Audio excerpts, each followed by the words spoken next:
Tikrai turėsime, nes dabar, ponios ir ponai, 400 metrų bėgimo rungties finalas, kuriame jau dabar kažkur ten pastebima Femke Bol, pasaulio rekordininkė, šiais metais gerinusi pasaulio rekordą.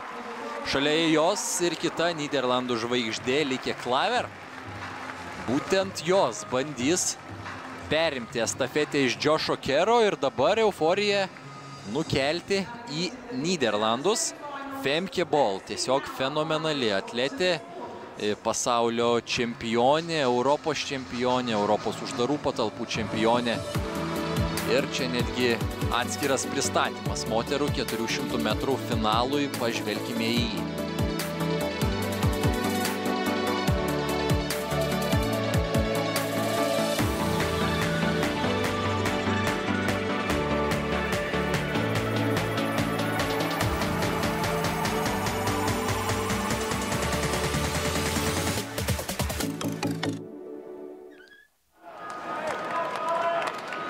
Na kągi, netrukus sužinosime, ką parodys Femke Bol, ką parodys Lieke Klaver.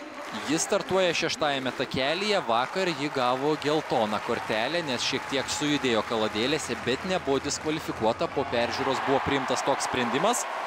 Patyrusi sportininkė 6-ame takelyje, jos komandos draugė Femke Bol 5-ame takelyje 49 sekundės 24 šimtosios šį sezoną.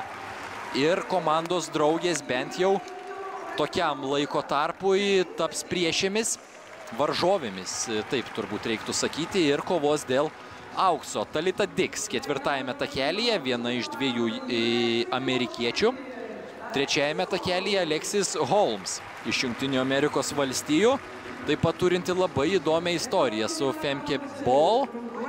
2-ame takelyje Lavijai Nilsen iš Didžiosios Britanijos, vietinių viltis, ir 1-ame takelyje sensacija tapusi Suzanne Gogolvali iš Austrijos, nacionalinį rekordą gerinusi atrankos ir pusfinalio bėgimuose. Nuo 3-ame takelyje startuojanti Holmes yra būtent ta amerikietė, kuri praėjusiais metais Budapešte vykusiame pasaulio čempionate 4x400 mišrioje estafetėje bėgo 4-ame etape kartu su Femke Bol, ir tuomet finišo tiesiojoje Alexis Holmes taip pradėjo spausti Femke Bol, kad pastaroji net nukrito. Ta kritimą turbūt prisimena visas pasaulis. Dabar Alexis Holmes ir Femke Bol vėl susitinka akis į akį. Moteris 400 metrų. Finalas Lieke Klaver 6-ame takelyje, Femke Bol 5-ame, Alexis Holmes 3-ame. Didžiulė intriga.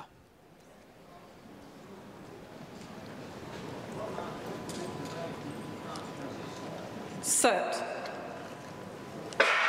Duotas startas, viskas sklandu, jokių netikėtumų ir nesklandumų nėra. Femke Bol 5-ame takelyje skuodžiai prieki, Lieke Klaver 6-ame ir išorinėme. Alexis Holmes bando vytis Nyderlandų atstovės, bet Femke Bol jau dabar lenkia savo tautietę ir į pirmąjį takelį nuskuos pirma. Koks bus laikas po pirmų 200 metrų? 23 sekundės. Lieke Klaver 2 ir 2 Nyderlandų atstovės.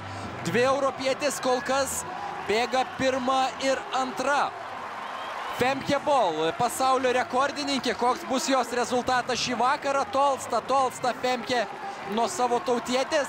Alexis Holmes kol kas 3. Femke Bol daro dar kartelį tai, ką daro geriausiai. Koks bus rezultatas? 49 sekundės 18 šimtųjų. Naujas pasaulio rekordas. Mėly LRT Plus kanalo žiūrovai, jūs šį vakarą tapote istorijos dalimi. Jūs šį vakarą stebite istoriją gražiausioje savo formoje, kurią įformina Femke Bol.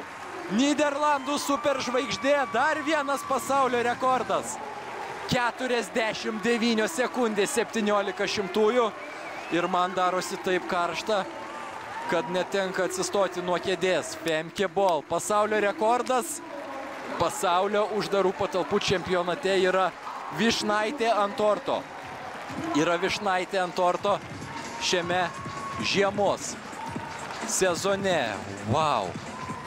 Wow. Wow. Wow.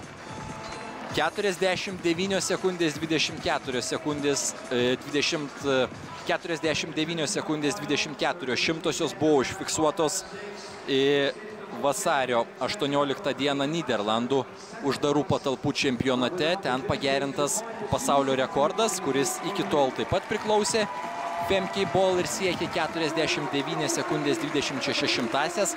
Prieš tai šis rekordas net 40 metų priklausė legendiniai Jarmilai Kratochvilovai. Femke Bol po 40 metų jį pagerino 2023-aisiais, o 24-aisiais tą daro net 2 kartus. Alexis Holmes trečioje pozicijoje, asmeninis rekordas 50 sekundžių 24 šimtosios. Lieke Klaver 50 sekundžių 16 šimtųjų.